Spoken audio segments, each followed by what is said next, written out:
Bonjour, bonjour, c'est Mimi, je suis super contente de vous retrouver aujourd'hui pour cette première vidéo de l'année, première vidéo du mois de janvier. Et pour cette vidéo-là, j'avais envie de vous faire un tuto tout simplement, maquillage de tous les jours avec la moderne renaissance d'Anastasia Beverly Hills. Je vous en ai parlé donc dans la dernière vidéo, je vous l'ai citée comme étant ma palette favorite de l'année 2016. Elle a été citée et elle a été acclamée, je pense, par toute la planète YouTube. Tous les blogueurs en ont beaucoup parlé dans leurs favoris de l'année 2016.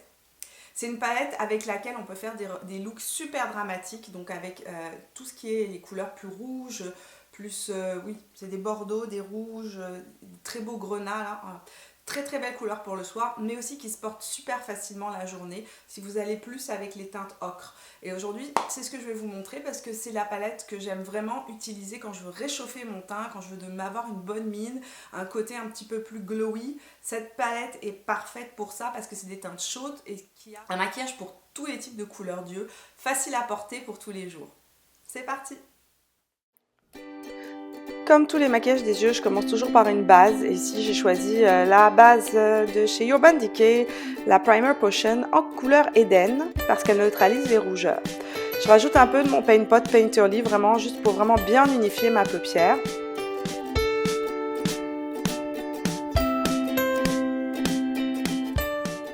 Évidemment, je danse. C'est l'élément essentiel lorsqu'on veut commencer un beau maquillage. Et voilà ma belle palette moderne renaissance qui est vraiment bien maganée parce que je l'utilise tout le temps, donc elle est vraiment pas propre. La première couleur que j'applique, c'est Raw Sienna. Raw Sienna, c'est une couleur de transition parfaite qui vient réchauffer l'œil et je l'aime vraiment beaucoup, même portée toute seule. Donc avec mon petit pinceau Fluffy, le numéro 27 de chez Sephora, je viens l'appliquer de manière circulaire dans le creux de la paupière, bien la diffuser. Et j'y vais vraiment de manière progressive, c'est-à-dire que je prends mes fards, j'en prends vraiment un tout petit peu au début, puis j'en rajoute parce que c'est des fards hyper pigmentés. Puis je continue avec la couleur Burnt Orange. J'applique cette couleur dans l'angle externe de mon œil avec un pinceau un petit peu plus précis, le pinceau 19 que j'aime énormément pour travailler justement le creux de l'œil.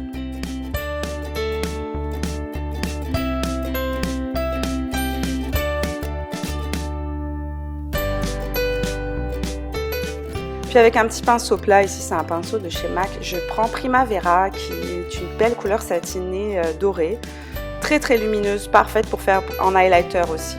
Et je l'applique au centre de ma paupière pour venir créer un point lumière. Puis c'est Realgar qui rentre en jeu, ici c'est un très beau orange super vif, très lumineux, un peu une couleur un peu feu, j'adore. Là je viens juste vraiment retravailler mon creux de paupière, intensifier. Et je prends encore un pinceau très fluffy parce que je veux pas que ce soit trop intense. Comme vous voyez, la couleur est vraiment forte. Donc je le mets juste dans le creux de la paupière. Et après, évidemment, j'estompe. Ça, c'est la chose la plus importante, vous le savez, hein, je suis pas la première à vous le dire. Mais estomper, c'est essentiel. Avec un petit pinceau crayon maintenant, je vais prendre Cyprus Amber, qui est un brun foncé.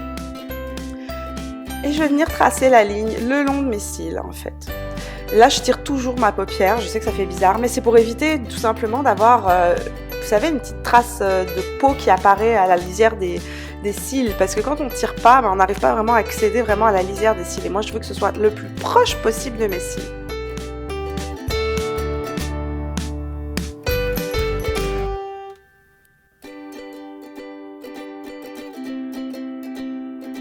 Et n'oubliez pas d'estomper, parce que si on n'estompe pas, on a des traces qui ne sont pas très jolies, ça fait pas un maquillage très fondu. Ensuite, je prends mon eyeliner préféré, c'est le Tattoo Liner de chez Kate Von D. Et je viens tracer un trait d'eyeliner, et comme vous le voyez, je ne le fais pas en une seule fois, mon trait d'eyeliner. Et je trace l'extérieur, en fait, de ma petite wings, de ma petite aile. Et ensuite, je viens la remplir. Mais vraiment, mon trait d'eyeliner, je ne le fais jamais en un seul coup. Ensuite, je prends Tempera, qui est un blanc neutre, tout simplement, un blanc mat, mais extrêmement pigmenté et qui nettoie très bien le contour de l'œil. Je vais venir justement en appliquer sous mon arcade sourcilière pour venir créer un effet lumière.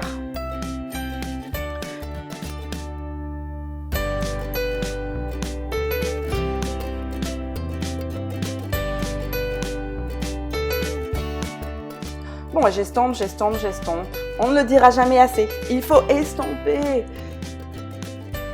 Et puis là, comme j'ai la grippe, et oui encore, ben tout simplement, je viens recourber mes cils pour ouvrir un peu plus mon regard et je sors mon Roller Lash de Benefit, ma baguette magique pour avoir des yeux vraiment, des cils longs et un regard très ouvert. Et voilà le moment que j'attendais depuis le début. Je sors ma baguette magique, celle qui me rend mon visage humain, sachant que j'ai la grippe quand je tourne cette vidéo. Oui, je l'ai encore là, même quand je vous parle, hein, mais bon. Ah, ce Shape Tape, comment vivre sans? Vous le savez, je vous en parle tout le temps, mais...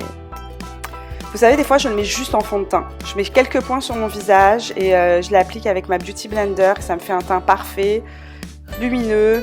Et il efface tout, regardez comme il efface tout. C'est fou. Miracle du maquillage. Je pouvais pas vous le mettre en accéléré cette partie évidemment. Hein. Je trouve ça tellement fou qu'à chaque fois que... Et voilà.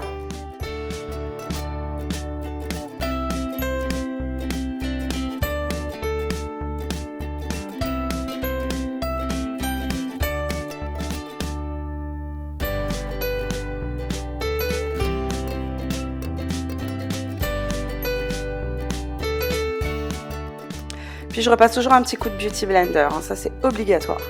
Je continue en appliquant mon fond de teint, c'est le Born This Way de chez Too Faced. C'est un fond de teint que j'aime beaucoup quand ma peau n'est pas très en forme parce qu'il est quand même très lumineux et qu'il ne marque pas mes ridules de déshydratation, il ne marque pas les pores ni rien du tout. Et ensuite, je finis le dessous de l'œil parce qu'évidemment on va pas rester avec un demi-œil fait. Donc je reprends Burnt Orange que je vais appliquer sur toute la lisière de mes cils en bas. C'est quand même mieux avec le teint fait, hein, ça change tout. Puis avec un crayon pinceau, je prends le Cyprus, donc la couleur la plus foncée, le marron plus foncé, que je viens mettre juste à l'angle externe de l'œil.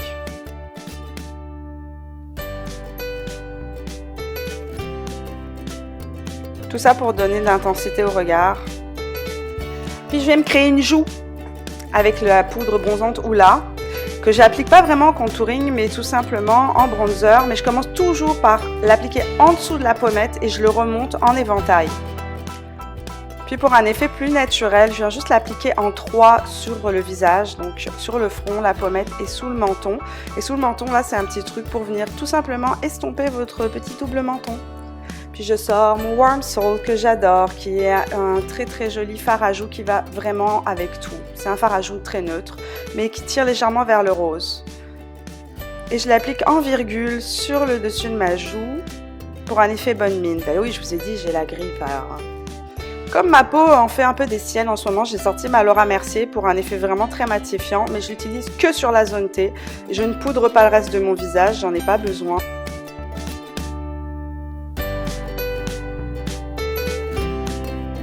Ah, la palette Champagne Pop. Oh là là, une de mes favorites aussi de l'année. Là, je prends l'highlighter Champagne Pop que je viens appliquer sur le dessus de ma joue.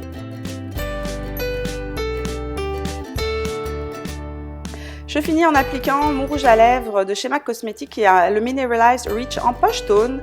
C'est un nude légèrement rosé mais surtout très hydratant et très lumineux. Donc quand on est dans la bouche desséchée, il est parfait. Et c'est fini. Merci la moderne Renaissance.